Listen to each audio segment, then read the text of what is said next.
France Info. La vague de chaleur que nous venons de vivre, qui n'est pas tout à fait terminée, n'est sans doute pas la dernière de l'été. Météo France s'attend à une remontée des températures dès la semaine prochaine. Une chape de plomb qui peut être extrêmement difficile à vivre pour les plus fragiles d'entre nous. Bonjour Jean Stellitano. Oui, bonjour. Vous êtes le secrétaire général du Secours populaire français dans les Alpes-Maritimes. Vous venez en aide aux plus démunis et notamment à ceux qui vivent à la rue. Voilà des gens particulièrement exposés.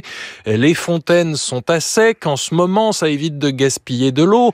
Mais pour les sans-abri, c'est terrible. Ah, tout à fait. C'est leur principal moyen de se procurer de l'eau, à la fois pour s'hydrater, bien sûr, mais aussi pour se rafraîchir, pour des raisons d'hygiène. Les douches sur les plages sont aussi des lieux où ils peuvent se rafraîchir. Et effectivement, ça pose une vraie difficulté pour eux de trouver de quoi s'approvisionner en eau. Alors comment on fait en cette période de canicule? C'est indispensable. Alors, ça passe par les maraudes des associations avec des distributions d'eau, de bouteilles d'eau, mais là aussi, c'est très compliqué parce qu'il faut acheter l'eau et ça coûte très cher. Et puis aussi, deuxième phénomène, c'est que on est en période estivale, moins de bénévoles dans les associations. Certaines associations, pendant l'été, ne font plus de maraudes. Et donc, la raréfaction des maraudes fait que les difficultés d'approvisionnement en eau aussi sont une vraie difficulté pour les sans-domicile. Est-ce que c'est un appel que vous lancez ce matin, au-delà des dons, appel à toutes les bonnes volontés pour donner un peu de leur temps ? C'est ça passe. Il y a plusieurs actions possibles. Effectivement, de s'impliquer comme bénévole pour aller quelques jours donner du temps pour aller distribuer. Ça peut être aussi de mettre à disposition des points d'eau, parce que ça aussi, il y a des gens qui ont des points d'eau accessibles et donc de pouvoir en faire profiter les sans-domicile, c'est aussi une solution. Et puis un autre point important, c'est le côté vestimentaire, c'est-à-dire des t-shirts, des shorts, des casquettes, des sous-vêtements, parce qu'avec les fortes chaleurs, ça devient vite impossible à les porter parce que ça se salit très vite. Parce que ça aussi, on avait besoin de ce côté-là. Tout ça passe un peu sous les radars médiatiques. On parle davantage des morts de la rue lorsqu'il fait froid en hiver, mais des hommes et des femmes meurent aussi de chaud dans la rue l'été, et particulièrement cet été torride. On meurt dans la rue tout autant en hiver qu'en été. Il faut savoir que la raison principale de la mortalité dans la rue, c'est les maladies, et que la chaleur, au contraire, provoque des arrêts cardiaques, provoque des manques d'hydratation, donc des insolations, et donc on meurt tout autant en été qu'en hiver. Et c'est pour ça aussi qu'il faut absolument qu'on ait des endroits où les gens puissent trouver du répit, de la fraîcheur. Et donc ça, effectivement, il faut ça. Et puis aussi l'accès aux soins. On le voit tous, les difficultés d'accéder aux urgences. Eh bien, c'est encore plus important pour les SDF qui, eux, ont habituellement déjà de difficultés à accéder. Mais alors là, ça devient presque impossible. Donc les soins sont très difficiles.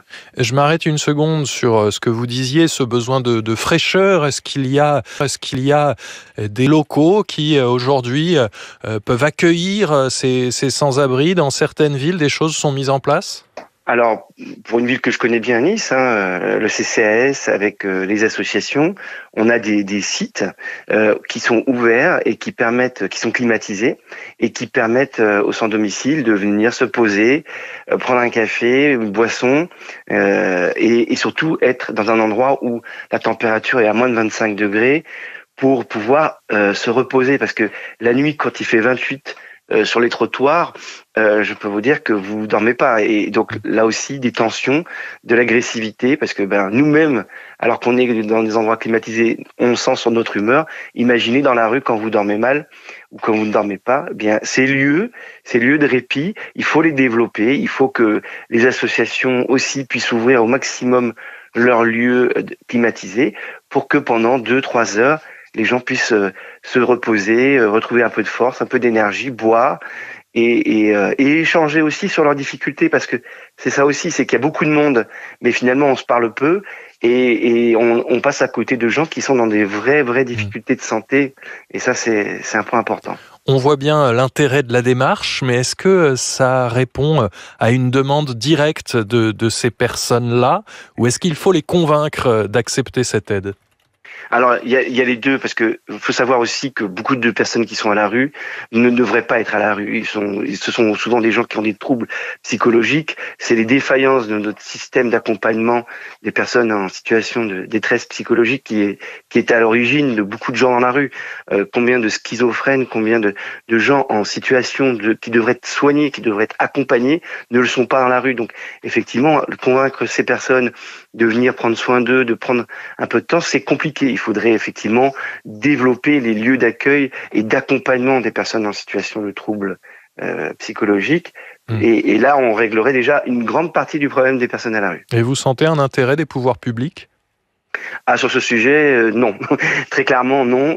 Aujourd'hui, on ne se contente que de mettre des pansements. On ne cherche pas à régler le mal à la racine. Et effectivement, quand on voit des jeunes, la plupart des SDF aussi, sont des jeunes issus de l'ADAS, ce qu'on appelait l'ADAS. Des jeunes orphelins, des jeunes abandonnés, qui étaient suivis par les départements et qui, à 18 ans, pour bon nombre, se retrouvaient à la rue. Alors maintenant, il y a des choses qui ont été mises en place d'accompagnement, mais quand on interroge aujourd'hui les SDF qui ont 25-30 ans, leur parcours est malheureusement souvent le même. Des jeunes qui étaient sans famille, en rupture de liens familiaux. Et c'est ces personnes-là qu'il faut aider aussi dès qu'ils sont à la rue. Les 6 premiers mois sont les mois les plus importants pour leur permettre de revenir dans un système d'accompagnement. Dès qu'on dépasse les 6 mois, ça devient de plus en plus difficile de les réintégrer. Merci Jean Stellitano, secrétaire général du Secours populaire dans les Alpes-Maritimes. Alors, pour avoir un aperçu de toutes vos actions, et puis peut-être aussi pouvoir vous contacter pour notamment donner un peu de son temps pour la cause, eh bien, je renvoie vers votre site internet Secours populaire au singulier toutattaché.fr. Nous parlons de chaleur, nous parlons de cette sécheresse, et elle provoque évidemment France Info. la vague de chaleur.